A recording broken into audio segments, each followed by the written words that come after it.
Wind screamed across the frozen mountain range like a blade scraping against metal. The air itself felt solid, crystallized into razor-sharp particles that carved at exposed skin. Deep within the northern peaks, tucked against a cliff face that offered minimal shelter from the relentless cold base camp, 7 clung to existence. Canvas tents sagged under ice accumulation.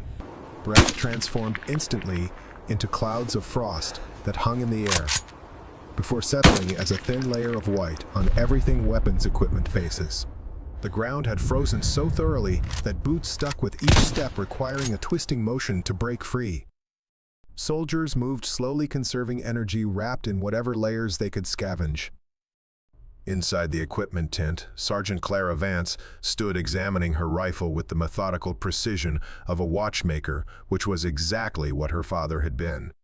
The weapon was unusual, modified extensively from standard issue. She had replaced the trigger mechanism entirely, adjusting the pull weight to exactly 3 pounds. The bolt had been smoothed and remachined to reduce friction. Most noticeably, the entire exterior had been coated in a specialized silver thermal paint that helped regulate temperature and prevent the metal from becoming dangerously cold to touch. "What is that, Vance?" A toy Private Dennis Rourke's voice carried across the tent, followed by laughter from the cluster of men near the stove. "Looks like something you'd buy at a department store." Clara didn't look up. Her fingers moved across the rifle's surface, checking each component with practiced efficiency. At 5'4" and barely 120 pounds, she had grown accustomed to being underestimated. The men saw her size, her gender, her quiet demeanor, and made assumptions. "That silver coating, you trying to match your purse?" another voice, Private Tommy Garrett this time. More laughter rippled through the group. She had heard it all before. At the training depot, they had questioned whether she could even carry the weapon. During marksmanship qualification, they assumed her scores were clerical errors.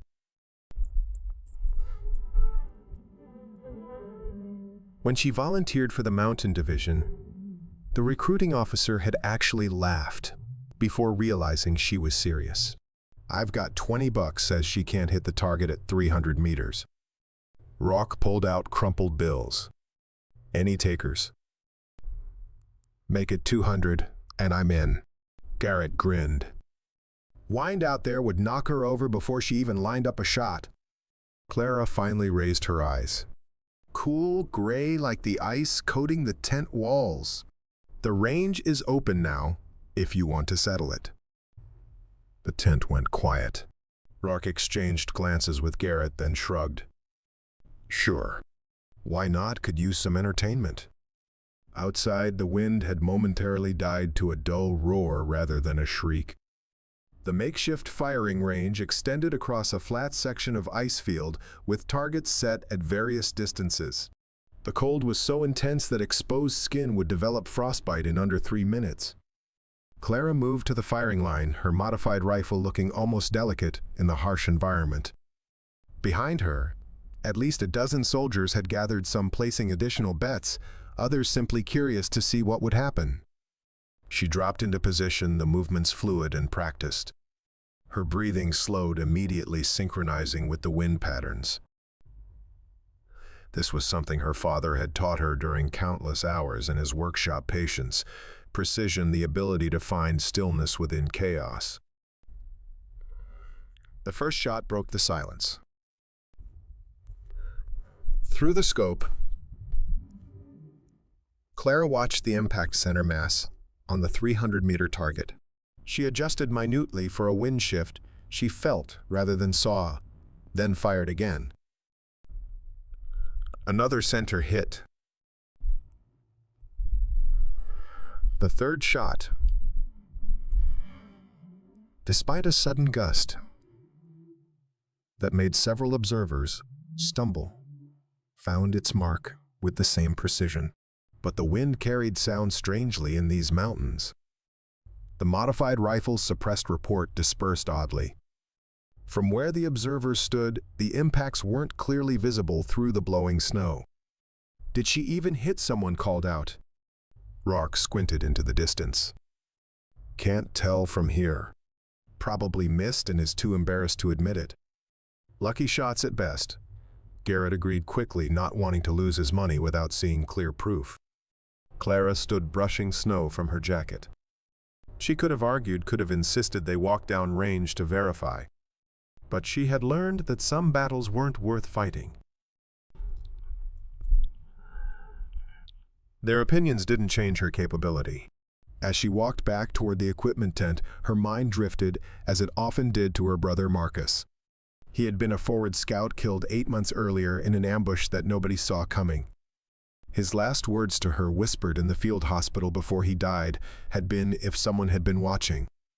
If anyone had seen them coming. That was why she was here.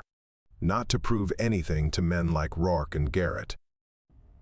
She was here because people died when warnings went unheeded, when the small details were overlooked, when no one was watching carefully enough. Dawn came late, this far north, and when it arrived, it brought little light, just a gradual shift from black to gunmetal gray. The convoy assembled in the pre-dawn darkness, 6 supply trucks carrying ammunition, medical supplies, and rations, critical for the forward positions. Clara had been assigned to the convoy as part of the security detail, more out of necessity than confidence in her abilities. Every available soldier was needed, regardless of how little the command structure valued their contribution.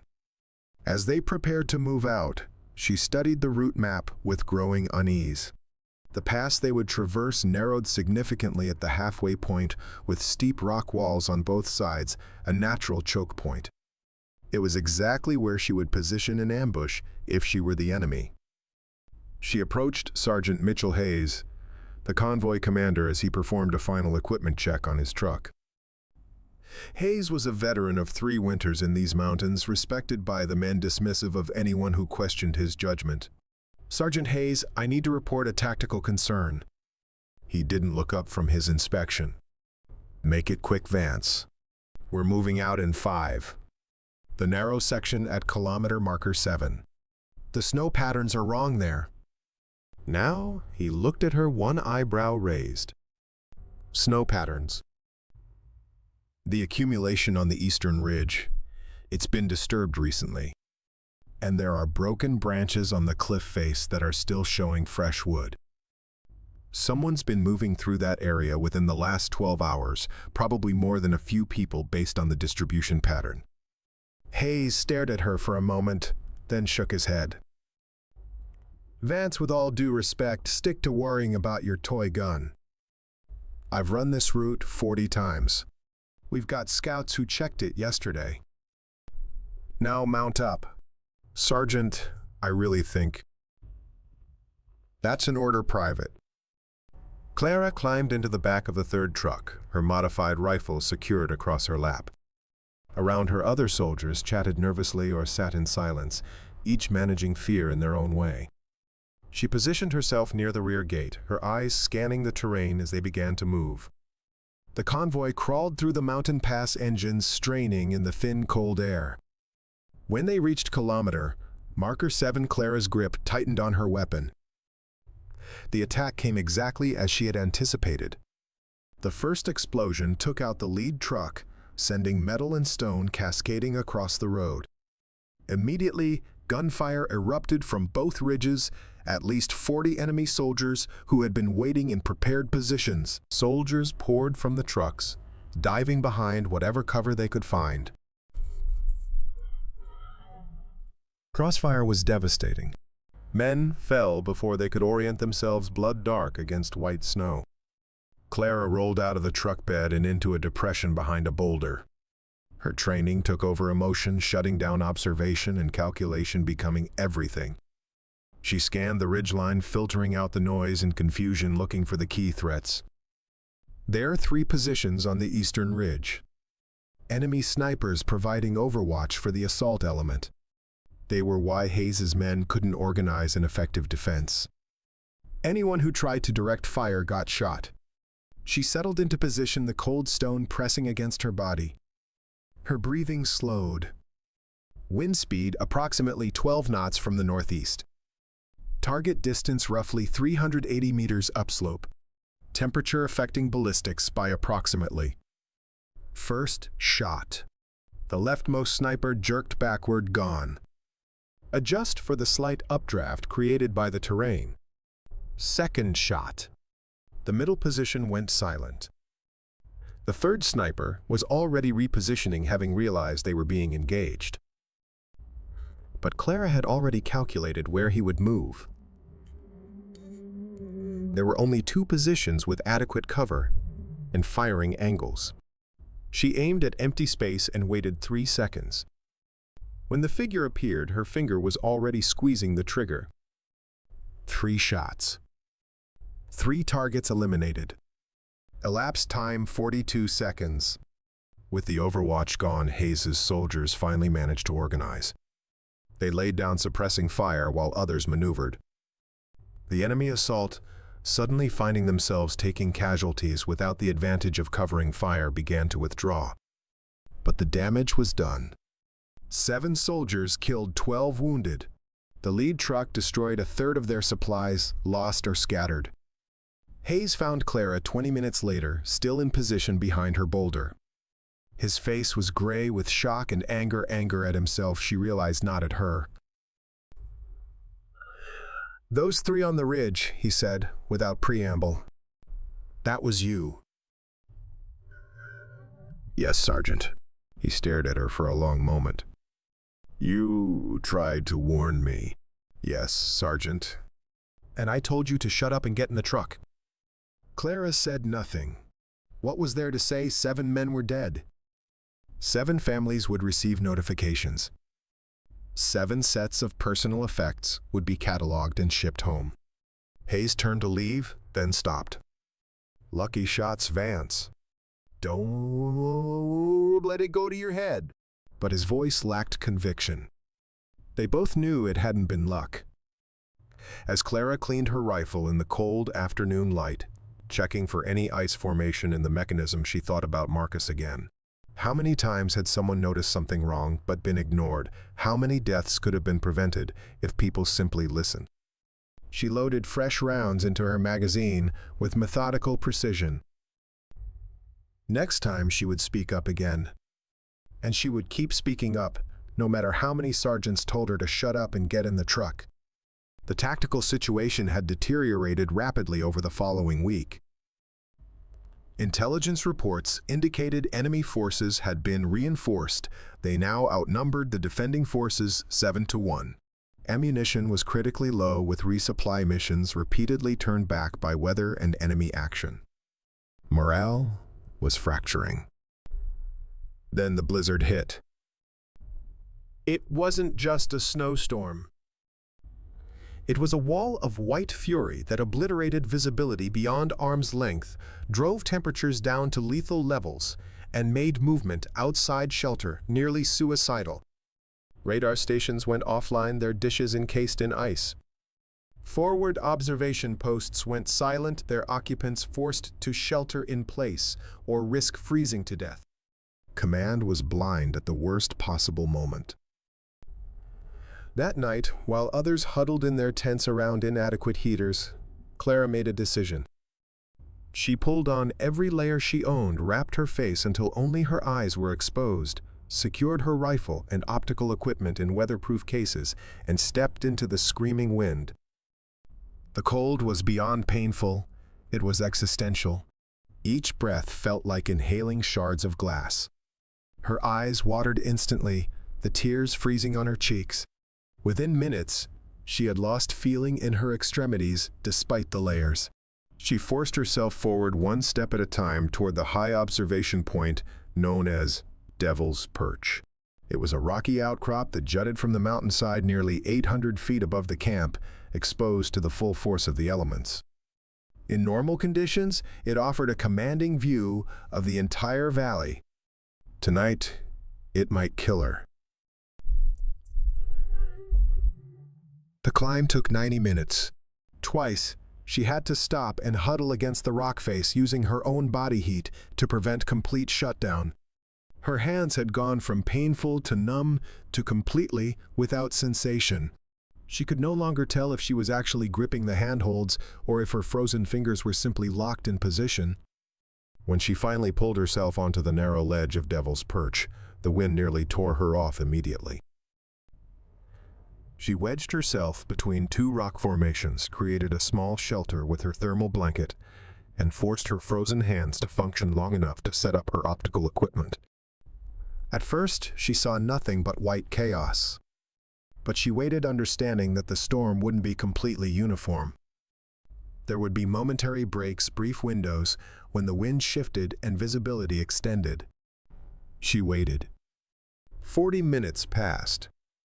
Her body began shutting down non-essential functions.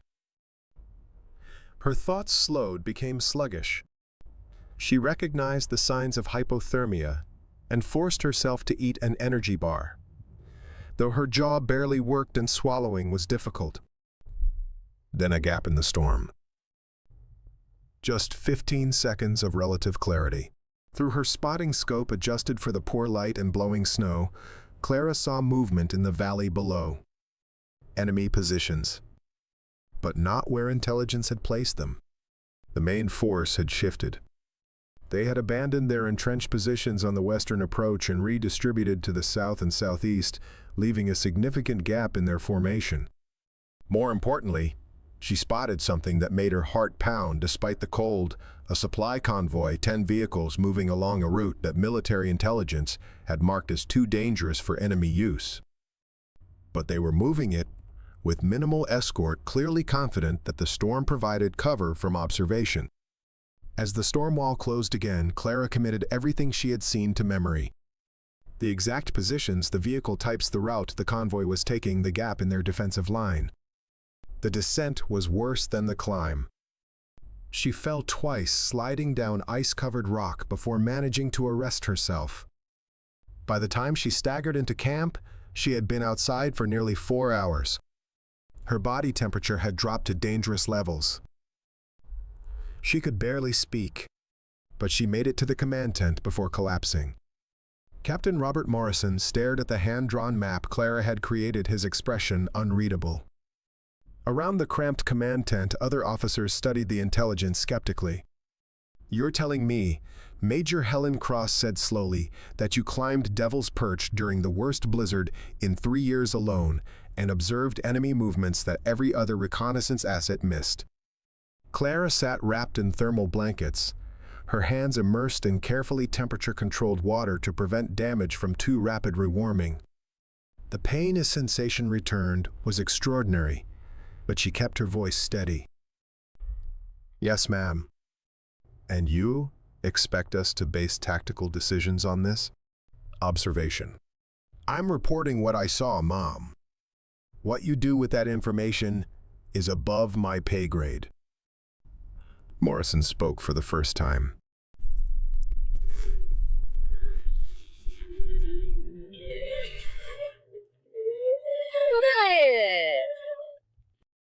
"If we've been flanked the way you suggest, we're already dead. We just don't know it yet." "And if I'm right," Clara said quietly, "the supply convoy represents an opportunity to delay their major assault by at least 24 hours, maybe 36. That might be enough time for our reinforcements to arrive." The tent fell silent, except for the wind battering the canvas walls. Private Vance Morrison said finally, "If we authorize this operation and position you for an interdiction shot on that convoy's commander, can you make the shot?" Clara looked down at her hands, still trembling from cold damage. She flexed her fingers experimentally. Reduced sensation. Motor control compromised but functional. "Yes, sir. The target will be approximately 1-200 meters. In sub-zero temperatures with wind. Using that unique rifle of yours." "I understand the parameters, sir." Morrison studied her for a long moment. "If you fail, those 600 soldiers depending on this camp will likely die when the enemy assault begins. Do you understand that burden?" Clara thought of Marcus. Of the 7 men from Hayes's convoy. Of every soldier she'd ever seen bleeding in the snow because someone hadn't noticed something they should have. I understand, sir. Give me the opportunity.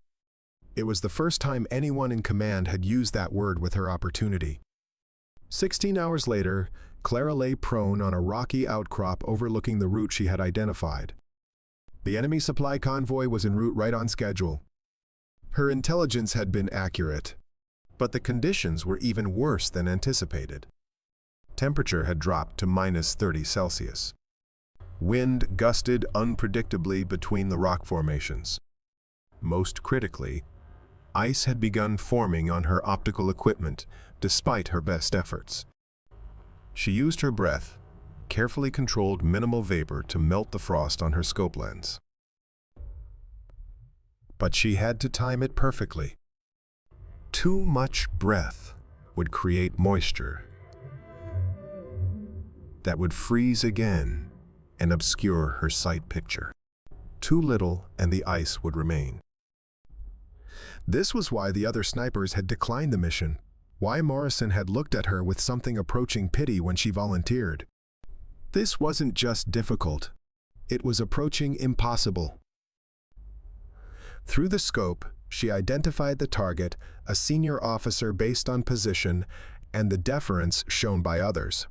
He stood near the lead vehicle, consulting with subordinates, confident in the belief that no sniper could function in these conditions. Distance 220 meters.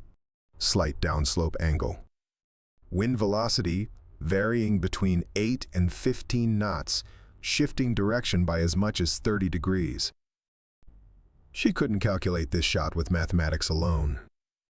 The variables were too numerous, too unstable.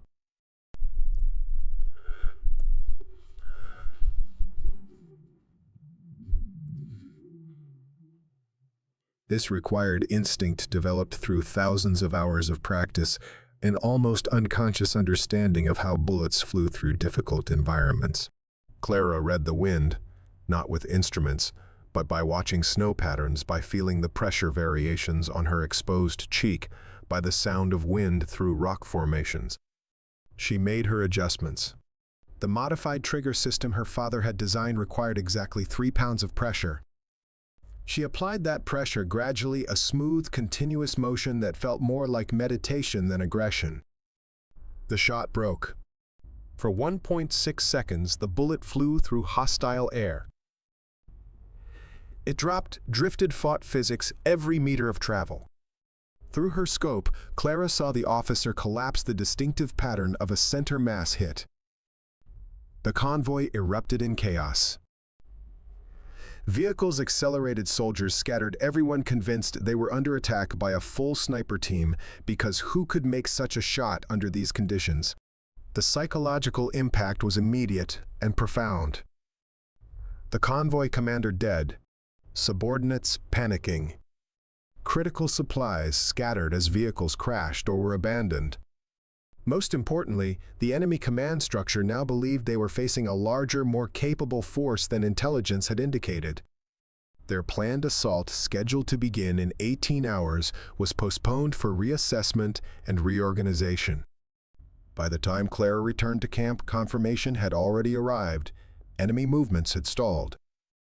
The window for reinforcements had opened. Sergeant Hayes found her in the equipment tent, methodically cleaning her rifle. He stood awkwardly for a moment before speaking. That convoy shot. That was impossible.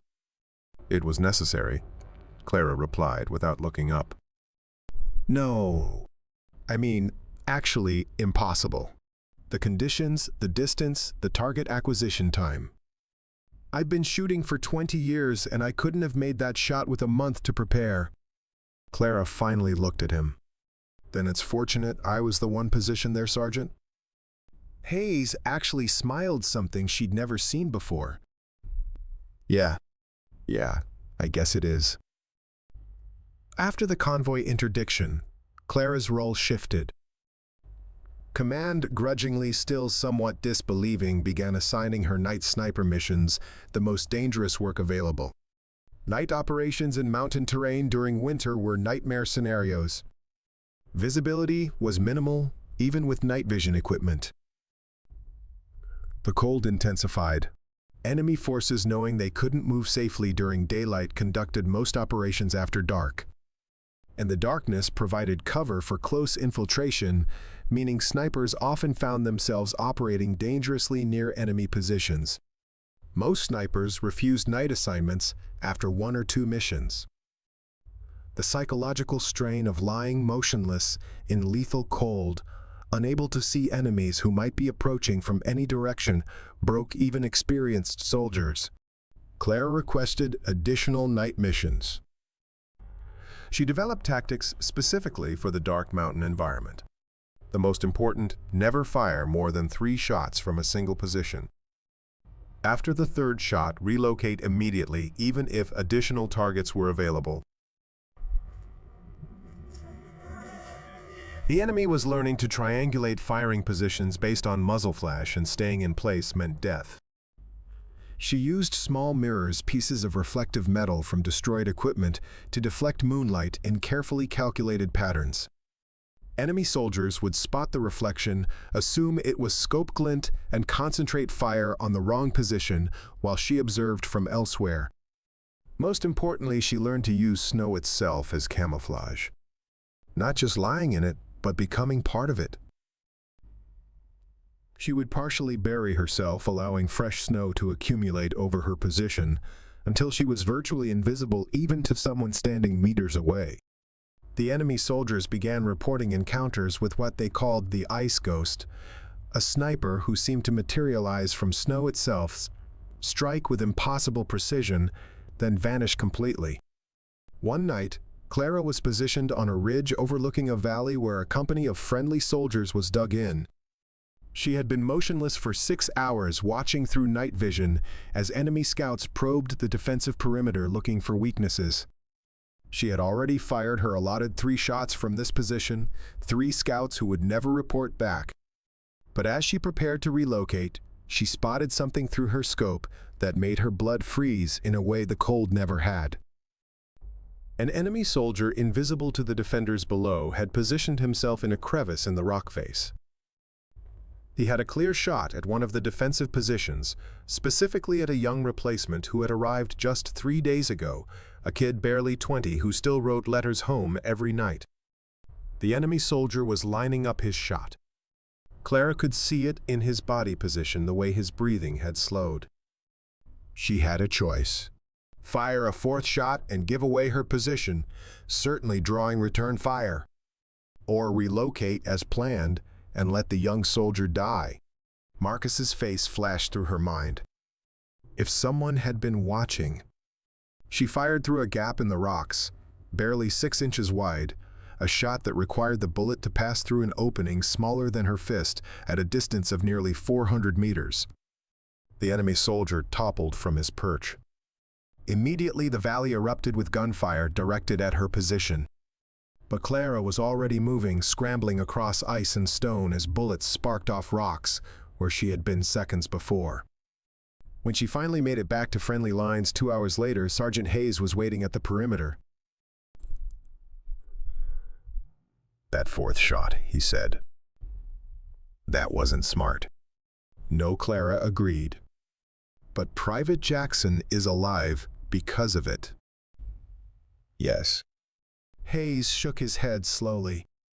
"You're either the bravest person I've ever met or the craziest." "Can't it be both, Sergeant?" By the end of her 3rd week of night operations, Clara had eliminated 150 enemy combatants. But more importantly, she had prevented dozens of infiltration attempts, stopped 3 sabotage operations, and created such psychological pressure that enemy night movements had decreased by over 60%. Soldiers she'd never met began approaching her in the mess tent, awkwardly thanking her. Private Jackson brought her an extra ration of coffee, precious currency in the mountains. Even the soldiers who had mocked her rifle had stopped with the jokes. But Clara barely noticed. Each night, she went back out into the frozen darkness, watching, waiting, protecting soldiers who had no idea she was there. The enemy artillery barrage began without warning at 347 hours. Shells screamed down from the darkness, targeting not frontline positions, but the supply routes behind them. The strategy was clear-cut: the defenders off, let cold and starvation do the work. One shell hit the ice bridge spanning the ravine that separated the forward base from the main camp. The ancient ice, stressed by temperature fluctuations and the weight of countless supply runs, shattered catastrophically. What had been a reliable crossing became a jagged gap 40 feet across, with a drop of nearly 200 feet to broken rock below. Clara had been on the wrong side when the bridge went down, along with a squad of 8 soldiers who'd been rotating to rest positions. The explosion and collapse happened so quickly that there was no time to cross. They watched ice chunks the size of cars tumble into the abyss, understanding immediately what this meant. They were cut off. Temperature was dropping toward -40. The next blizzard system was forecast to arrive within hours. And the enemy, having successfully severed the route, would certainly send patrols to eliminate any isolated units. Corporal James Brennan, the ranking soldier in the group, assessed their situation with grim efficiency. Nearest alternate route back to camp is 18 kilometers through terrain we know enemy forces are using. With this weather moving in, we try to travel, and we die. We stay here, exposed, we die. Recommendations. Clara pointed to an ice formation 50 meters west. There's a natural cave system in that ridge. Not marked on maps, but I scouted it 2 weeks ago during night patrol. It's defensible, protected from wind, and has multiple approaches for observation. You're sure about this cave? Brennan asked. I spent 4 hours in it during a storm, Corporal. It's real. Brennan looked at the other soldiers, reading skepticism in their faces. But he had heard the stories about the ice ghost. More importantly, they were out of options. All right, Vance. Lead the way.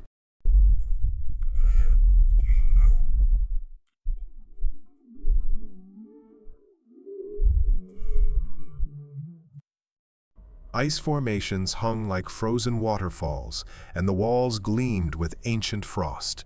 But it was out of the wind, and that made it paradise compared to exposure.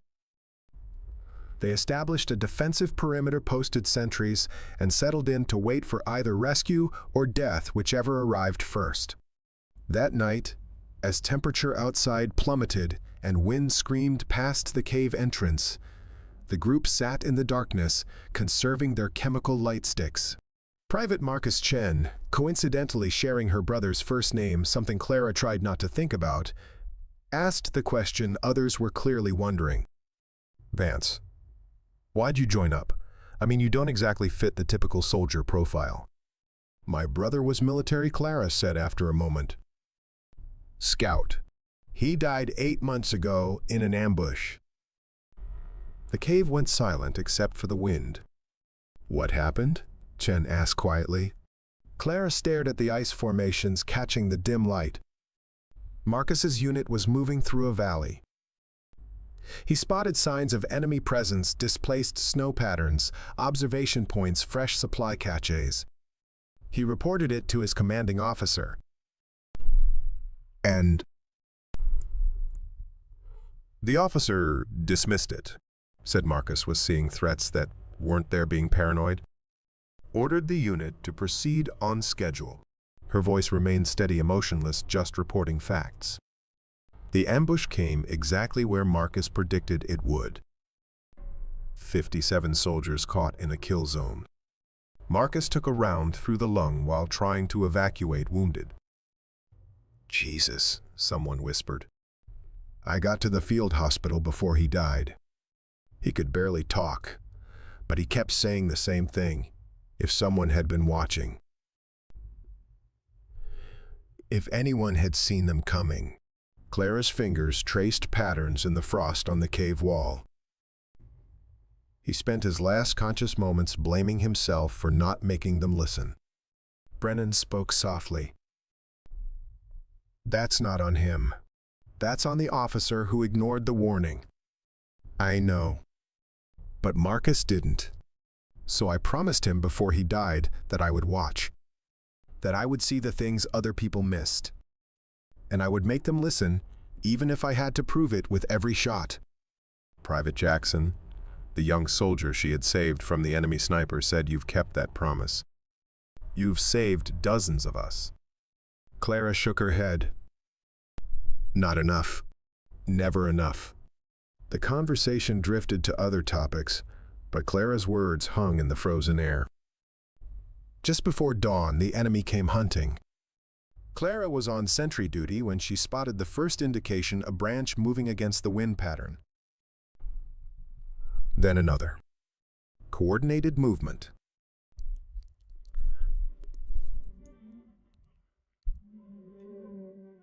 At least 30 soldiers conducting a sweep looking for isolated defenders to eliminate. She woke the others silently using hand signals. They took defensive positions, weapons trained on the likely approach vectors. But Clara had a different strategy in mind. She ventured out of the cave alone against Brennan's whispered protests. She moved through the pre-dawn darkness to a cluster of ice-coated boulders where she covered herself in loose snow and became invisible. The enemy patrol moved past her position close enough that she could hear their whispered communications. When they had passed, she rose from the snow like a ghost and began firing. She used a tactic she had been developing, appearing to be multiple shooters. Fire 2 shots from position A, relocate 30 meters, fire 2 shots from position B, relocate again. The enemy, confused and under fire from what they believed were several snipers, broke formation and scattered. Over the next 4 hours, as dawn slowly illuminated the frozen landscape, Clara systematically eliminated 37 enemy soldiers. None of them ever understood they were facing just one person. When she finally returned to the cave, her rifle almost too hot to touch despite the cold, Brennan stared at her with something approaching awe. 37 confirmed, he said, having observed through binoculars. 37. With that. Toy Gun Clara finished managing a small smile. From that moment, no one in the squad questioned her tactical judgment. When Clara said to move, they moved. When she said to take cover, they dove. When she said an approach was clear, they believed her. 2 days later, after the storm passed, an extraction team reached them.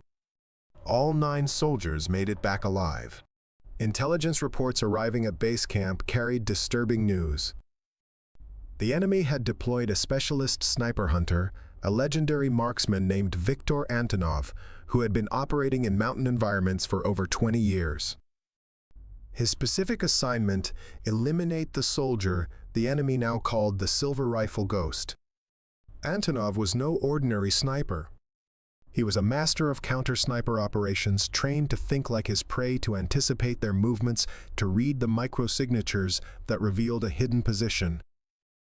He had reportedly killed 43 opposing snipers throughout his career, turning the hunters into prey.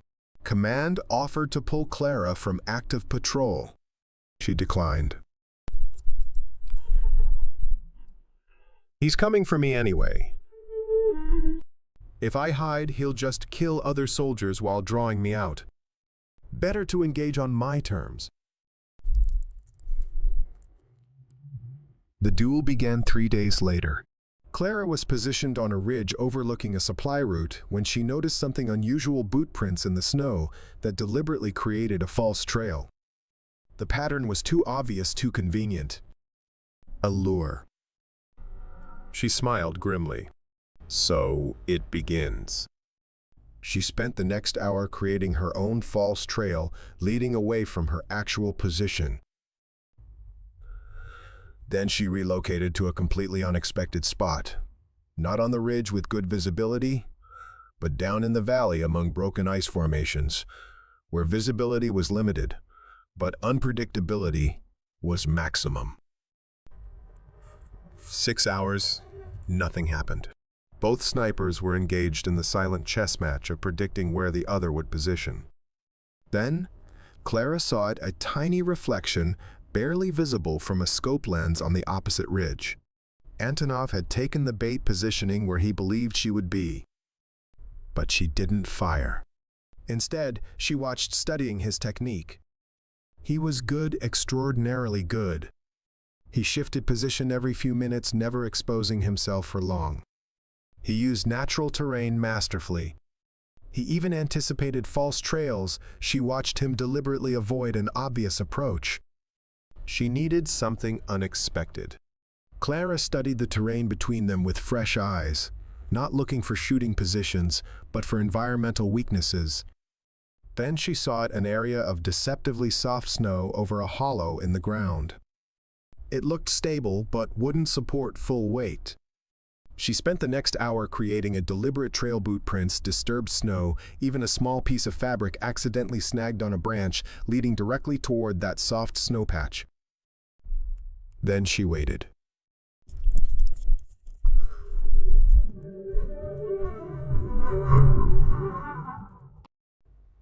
Instead, he would parallel it, staying to harder ground, using the trail to predict her movement while maintaining tactical advantage, which meant he would move across the rocky outcrop 50 meters to the left of the trail, the only position that offered both cover and observation of the trail. Clara positioned herself accordingly, using a tiny fragment of broken mirror to watch the reflection of that outcrop without exposing herself. It was an awkward angle, uncomfortable, limiting, but it kept her completely hidden. 2 hours later, she saw him in the mirror's reflection, just a brief shadow, as he moved between rocks. She couldn't take the shot from her current position. The angle was wrong. But she knew where he was now, and she knew his attention was focused on the false trail. Clara moved with glacial slowness, shifting position centimeter by centimeter over the course of 40 minutes. When she finally had the angle she needed, she found Antonov in her scope. He was set up perfectly for an ambush of a target following the false trail. His back was to her position, something he would never have allowed if he knew where she actually was. Clara's finger found the trigger. She thought briefly of Marcus, of Private Jackson, of all the soldiers sleeping safely in camp because they had someone watching over them. One shot. Antonov collapsed forward, gone before he understood what had happened. When Clara returned to base and reported the engagement, the intelligence officer seemed almost disbelieving. Antonov. You're certain? His identification papers were in his jacket, sir. The officer sat back heavily. The enemy's best. And you outplayed him. I had 3 advantages, Clara said. First, he was hunting a legend, not a real person. Legends are predictable. Second, he expected another male sniper using conventional tactics. Third, she gestured to her modified rifle. Everyone always underestimates the toy gun. By this point, Clara had eliminated over 300 enemy combatants. But the psychological impact far exceeded the numerical count. Enemy patrols had become cautious to the point of paralysis. Night movements had virtually ceased. Morale among enemy forces was deteriorating as stories of the impossible sniper spread. The tide of the battle was shifting one bullet at a time. The enemy command made a final desperate decision. They would commit 500 soldiers, a full battalion, in a 3-pronged assault designed to overrun defensive positions through sheer numerical superiority. The attack would begin at dawn and would not stop until they had broken through. Intelligence provided Clara with the assault plan through intercepted communications. She studied the terrain maps through the night, looking for the optimal position to delay the assault. She found at Wolf's Peak a rocky spire with 3 natural tiers of stone platforms. It overlooked all 3 assault routes. The position had significant drawbacks: no retreat route, constant wind shifts that would make shooting difficult, complete exposure to return fire once she was located. But it offered something crucial: the ability to create chaos among the enemy's command and control. Clara informed Captain Morrison of her intention. He studied the map for a long moment, You understand you won't be coming back from that position? I understand the tactical value of the position, sir. Vance, this isn't an order. I can't order someone to take a suicide position. Clara met his eyes steadily. It's not suicide if I succeed, sir. Every minute I delay their assault is another minute for our artillery to acquire targets for our defensive positions, to prepare for reinforcements to move into position. If I can hold them for even 2 hours. 2 hours. Against 500 soldiers. Morrison shook his head. Even if you had unlimited ammunition. Then I'll make every shot count, sir. Before dawn, Clara climbed Wolf's Peak. She established positions on all 3 tiers, pre-staging ammunition and water-creating firing lanes, identifying fallback routes between levels. The modified rifle's silver coating gleamed in the pre-dawn light. The assault began exactly on schedule. 3 waves of soldiers moving with military precision toward the defensive lines. Clara began firing from the highest tier, targeting not the frontline soldiers but the officers and NCOs directing movement. Her first shot dropped a captain who was coordinating artillery spotters. Her second eliminated a communications specialist trying to relay positioning data. The enemy formation began showing confusion. Leaders were falling at impossible distances. Unit cohesion started degrading. Clara shifted to the middle tier and continued firing, now targeting different sectors of the assault. Her tactics were designed to create the illusion of multiple snipers covering the entire battlefield. Fire 3 shots in sector, a relocate to completely different elevation fire, 2 shots in sector, C shift back to original position. Enemy reports to their command became increasingly frantic. Multiple snipers covering all approaches, estimate at least 5 hostile shooters in elevated positions, request immediate suppression fire on Wolf's Peak. But there was only Clara moving between her prepared positions with mechanical efficiency, making every bullet count. Artillery began falling around Wolf's Peak. Clara hugged stone as shrapnel screamed overhead, waited for the barrage to pause, then resumed firing. For 3 hours, she held them. The assault that was supposed to take defensive positions in 40 minutes had stalled, then ground to a confused halt. Then began a disorganized retreat. When ammunition finally ran critically low, and Clara prepared for the final phase of her defense-friendly artillery, now properly ranged, thanks to her delay, began falling on the enemy's concentrated positions. The assault collapsed entirely. Extraction teams reached Wolf's Peak by afternoon expecting to recover a body. Instead, they found Clara semi-conscious from exhaustion and cold but alive, her modified rifle clutched in her frozen hands. Clara spent 2 days recovering in the medical tent before command cleared her for light duty. Light duty turned out to be entirely relative. The situation remained desperate, and every capable soldier was needed. That's when the crisis call came through. Enemy forces had regrouped and were making a final push toward headquarters, not the forward positions this time, but the central command itself. If headquarters fell, the entire defensive line would collapse. A defensive force had been positioned to block the approach, but the enemy was advancing with artillery support, overwhelming the defenders' ability to respond. Clara monitored the radio traffic as she checked her rifle. Enemy breakthrough in Sector 7. Headquarters under direct threat.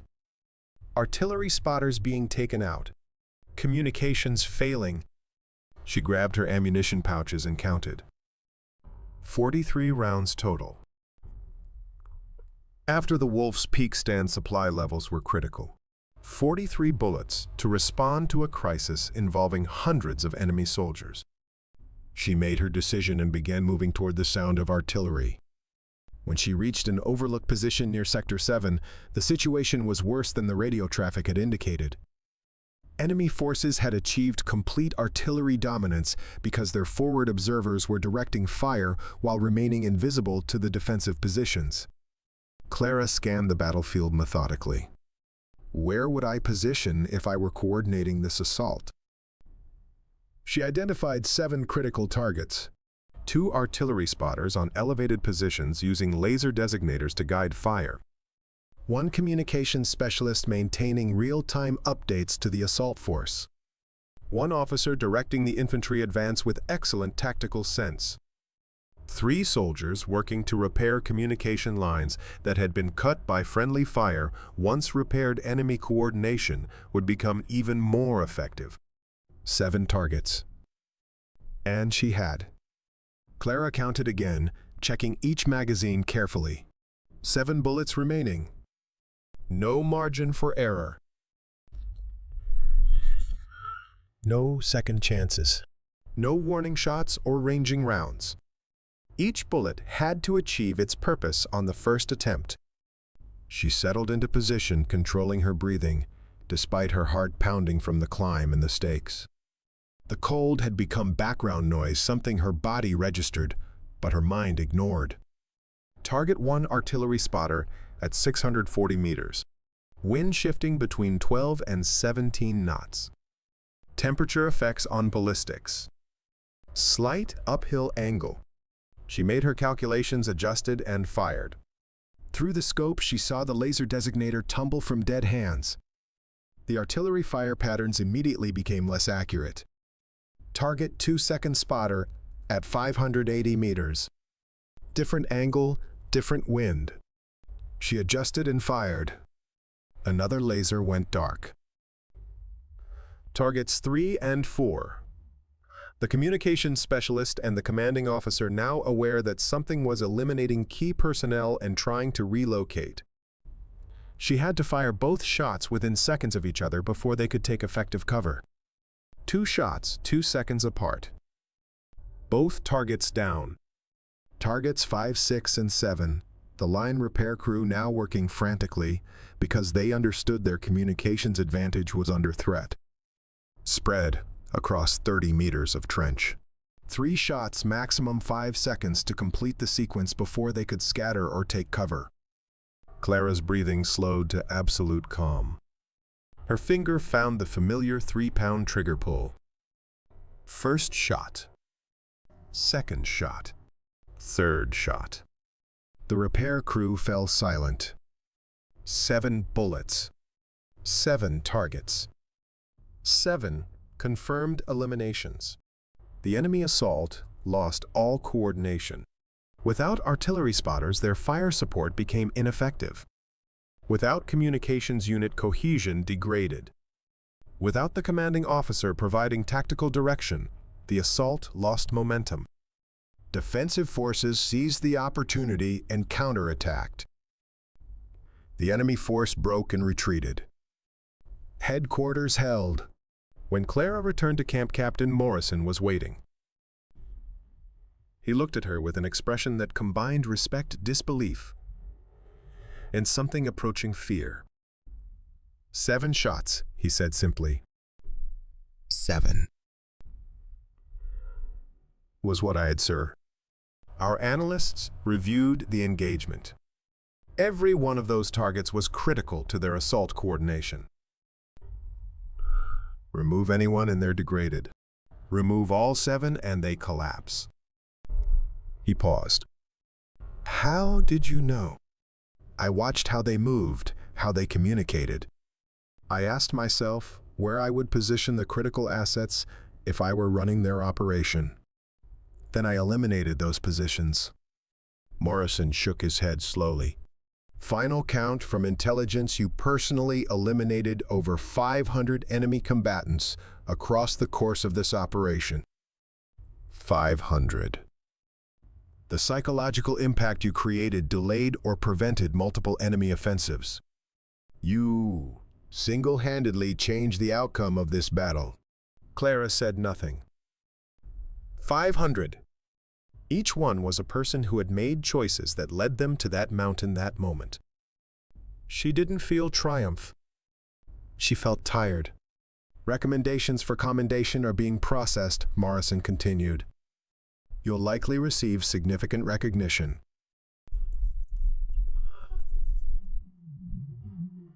I'd rather have a replacement fire for my rifle, sir.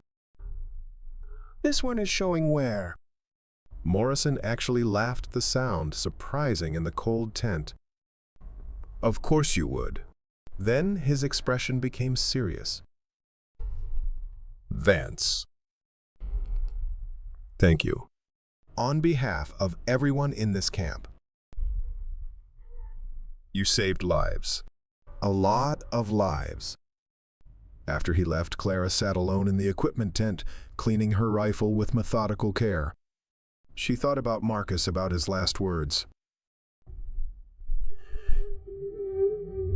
If someone had been watching,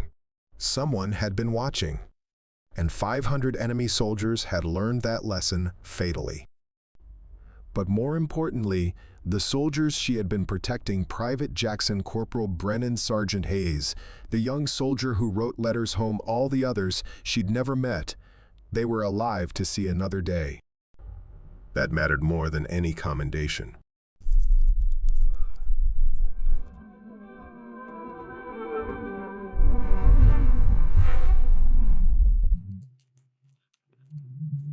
Third-degree frostbite affecting multiple fingers.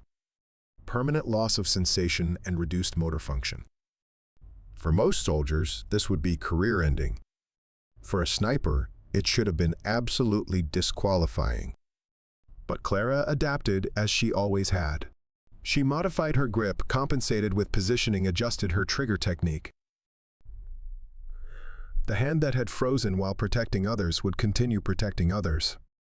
The military council convened to review her service record. The numbers were extraordinary: confirmed elimination of 507 enemy combatants. Prevention of multiple tactical catastrophes. Psychological impact that had degraded enemy operational effectiveness by an estimated 40%. They offered her every commendation available.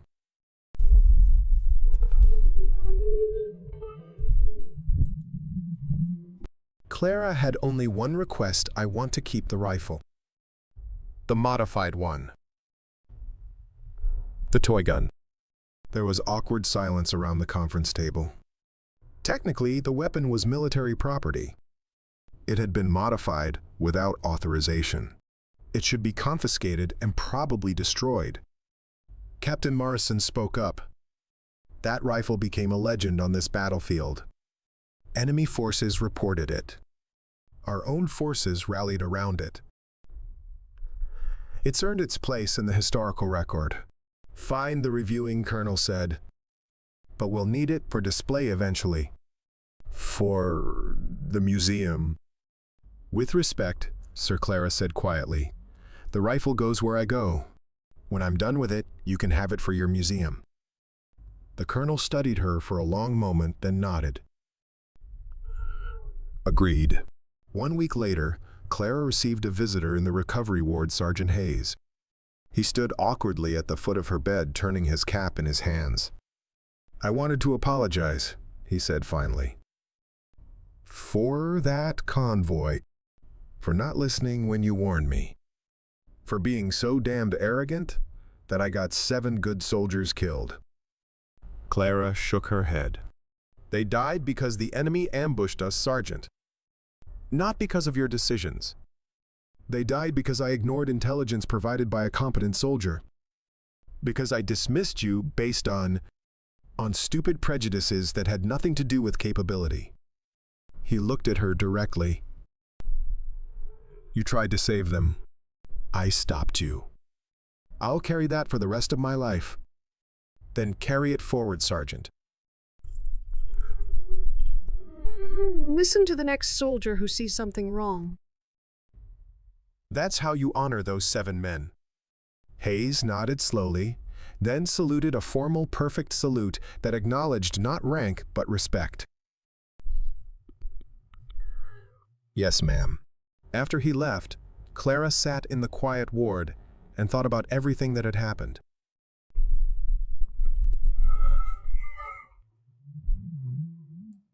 mockery, the doubt, the systematic dismissal of her observations and capabilities.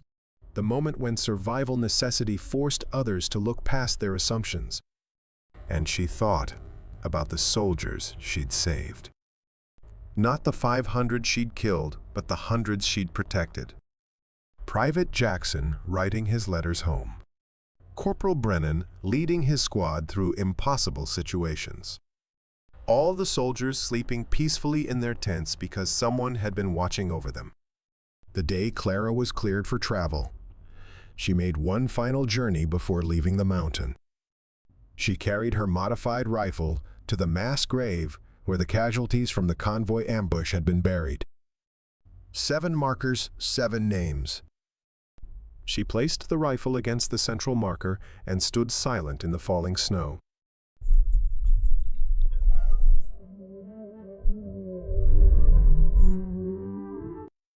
Marcus, she whispered to her brother's memory. I kept my promise. People listened. Not at first, but eventually. And because they listened, others lived. On the simple wooden marker, she carved with her knife a message for anyone who might find this place. For those whom no one saw coming, I saw them for you.